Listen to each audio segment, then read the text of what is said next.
सर्दियों की एक रात थी। बाहर ठंडी हवा तेजी से चल रही थी। शहर के एक कोने में एक पुरानी लाइब्रेरी थी, जहां सिर्फ वही लोग जाते थे जिन्हें रहस्य और पुराने दस्तावेजों में रुचि थी। दिव्या, जो एक जानी मानी शोधकर्ता थी, इसी लाइब्रेरी में अपने प्रोजेक्ट पर काम कर रही थी। उसकी खोज का विषय था प्राचीन ग्रंथों और वैज्ञानिक तथ्यों के बीच संबंध। दिव्या ने लाइब्रेरी की सबसे पुरानी अलमारी से एक किताब निकाली।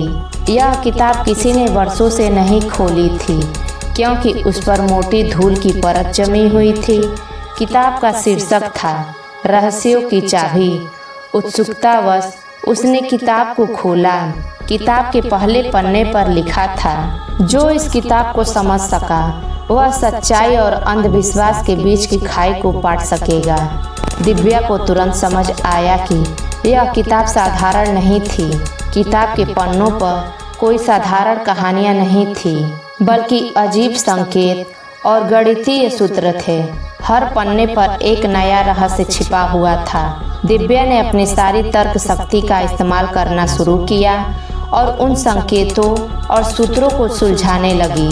दिव्या ने तर्क लगाया कि यह गणितीय समीकरण किसी कोड को दर्शा रहा है। उसने अपने लैपटॉप पर विभिन्न समीकरणों के हिसाब से गणना की और अंततः एक कोड मिला। अब सवाल यह था कि इस कोड का क्या मतलब था। वह किताब के अगले पन्ने पर गई, जहां एक छोटे से गांव का नक्शा बना हुआ था। उस नक्शे पर एक जगह चिन्ह थी और साथ ही लिखा था, यहाँ से शुरुआत करो। दिव्या ने तुरंत उस स्थान की खोज की और पाया कि वह गांव उसके शहर से सिर्फ 50 किलोमीटर दूर था। उसने सोचा कि वहाँ कुछ ऐसा जरूर छिपा है जो तर्क और विज्ञान से जुड़ा रहस्य खोल सकता है। अगली सुबह दिव्या उस गांव पहुंची। गांव के लोग उसे अजीब नजरों से देख रहे थे।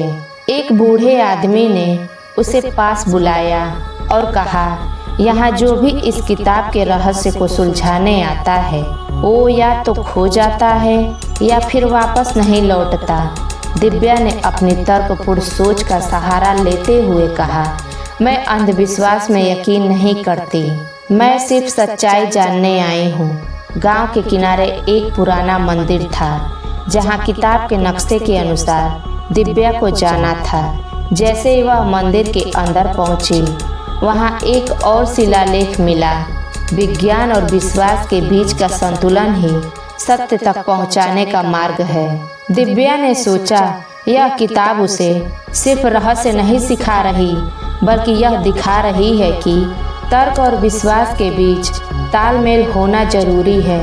उसने उस जगह से जुड़े सभी संकेतों का विश्लेषण किया और अंततः उसे एक भूमिगत रास्ता मिला, जहां एक पुरानी प्रयोगशाला थी। उस प्रयोगशाला में ऐसी तकनीकें और विज्ञान के तथ्य थे जो सदियों से छिपाए गए थे। वापस लौटने पर दिव्या को एहसास हुआ कि उसने सिर्फ एक रहस्य नहीं सुलझाया, बल्कि तर्क और विश्वास के बीच का गहरा रिश्ता समझा था। कहानी का सार, हर रहस्य को तर्क और बुद्धिमानी से सुलझाया जा सकता है, लेकिन कभी कभी विश्वास का संतुलन भी जरूरी होता है। दोस्तों, इस कहानी से आपने क्या सीखा, हमें कमेंट में बताएं और चैनल को सब्सक्राइब, वीडियो को लाइक शेयर जरूर करें। तब तक के लिए अपने परिवार का ख्याल रखिए। मिलते हैं अगले वीडियो में। नमो बुद्धाय।